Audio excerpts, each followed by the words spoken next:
Yeah. Hello, Neil. How you doing? Nice to meet you. Nice to meet you too. Can you tell me what's your country and what's your problem? Well, my country is Nicaragua, and the way it started is it started to experience political instability after the current president took over the government. The current regime rules with dictatorship, which can lead to a slow depreciation of the economy. Okay, so it means that it's a bad thing for your country. Yeah. Okay, perfect. Can you explain a little bit more, like what is happening, like why? Of course I will. But can you first tell me what is your country and what's happening right now? All right, perfect. So my country is Colombia, and well, the new transition Colombian government is experiencing is that after having a trade surplus, it means exporting more than importing, they are experiencing trade deficit right now. This means that Colombia is importing US 5,581 million, representing a growth of 12.9%, which lead to a fast depreciation of the Colombian pesos. So, if I'm not mistaken, then your country is giving out more than it can give. Right, trade deficit means that they are importing more than they are exporting. Yeah. So right now, can you give me a little evidence of what is happening? Well, of course. Well, at the beginning, Nicaragua celebrated the current president's regime because he brought progress and we were a growing economy and peace. However, my country is another devil in power. Human Rights Watch reports that more than 300 Nicaraguans were killed, over 2,000 injured by the police and paramilitary during the anti-government protest in 2018. Okay. Nicaragua has been committed human rights violations both before and after 2018. It started since the 80s when the president took over. And this has been a key point in a long history of ours. Alright, got it. Well, in my case, at the beginning of 2023, Colombian imports were of 62.78 billion, and exportations were of $49.77 billion, resulting in a trade deficit of US 13.1 billion. All the imports Colombia do every year came from most of the expensive countries that are USA, China, Brazil, and the exports are to USA, Panama, and China. Trade and economists say that Colombian trade deficit related to USD 1,279 billion. That's a A lot of money, man. So you started with millions and now you ended with billions. Billions, right. So, what is your analysis for your evidence one? Well, the ongoing human rights violations and the political instability in Nicaragua created an environment of fear, which affects both domestic and international confidence in the economy.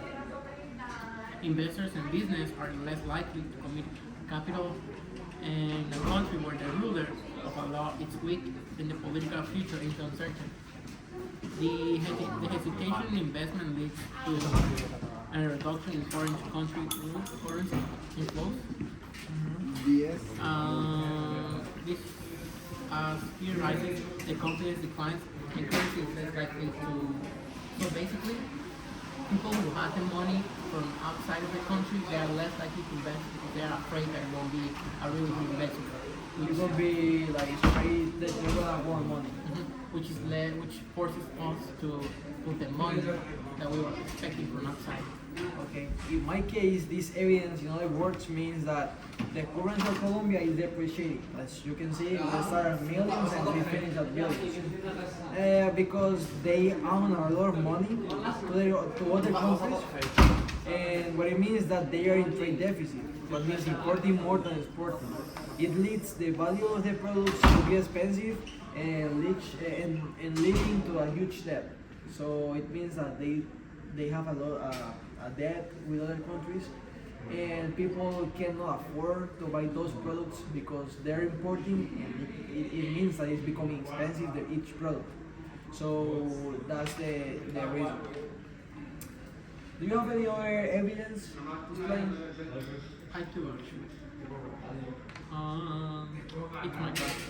Well, according to the statistics.com, the current depreciation is 4.98, 4.93, and in 2011 it was 8.80.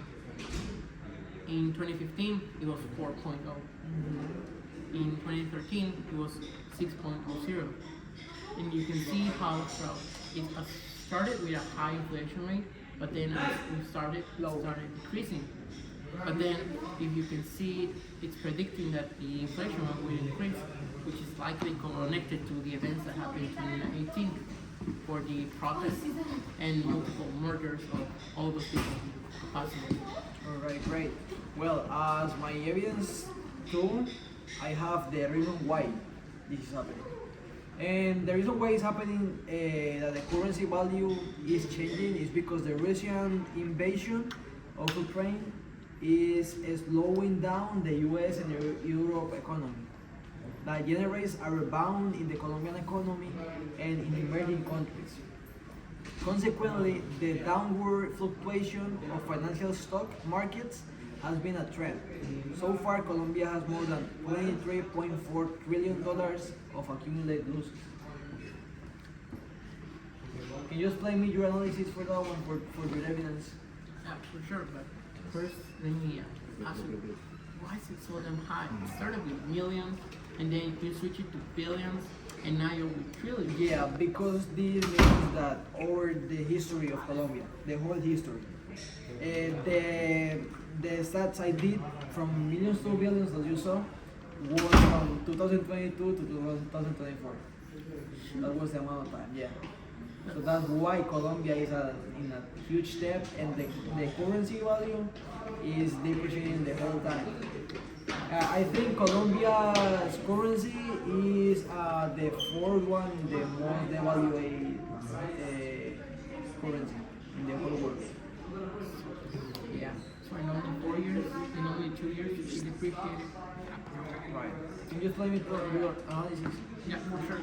So as you can see, the depreciation rate started to decrease.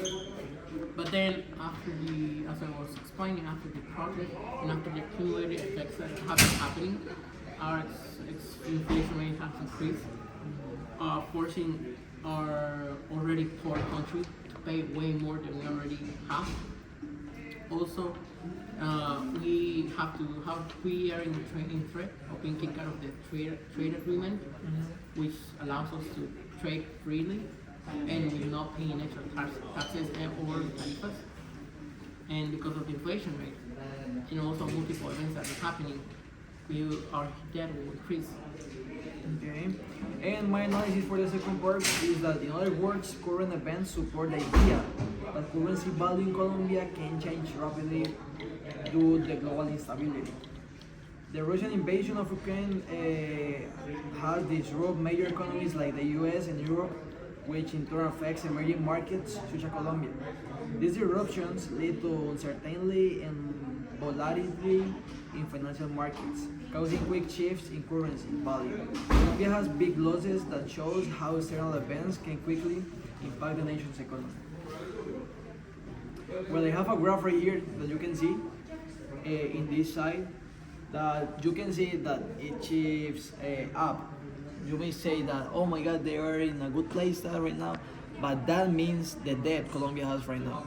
So it can see that our country's currency is depreciating for this big reason. We own a lot of money to other places, to other countries, and that's why the products are super expensive today in Colombia.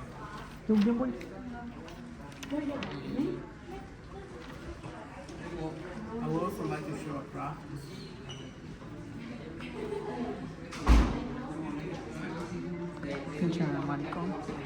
Here it is. Well, it's not a graph, it's more like it's data. And as you can see, right now we are evenly, our inflation rate hasn't increased that much. But if you can check in 2010, in 2023, it was about 8.3%. That huge amount will significantly slow down the currency value. And also it shows that a rapidly shift to the right when it comes to inflation rate. And when it comes to our currency value, it's to the left. So do you have any questions? No, everything is clear. Thank you so much, Mr. Anion. Okay. Hope to see you in Berkeley soon. Yeah.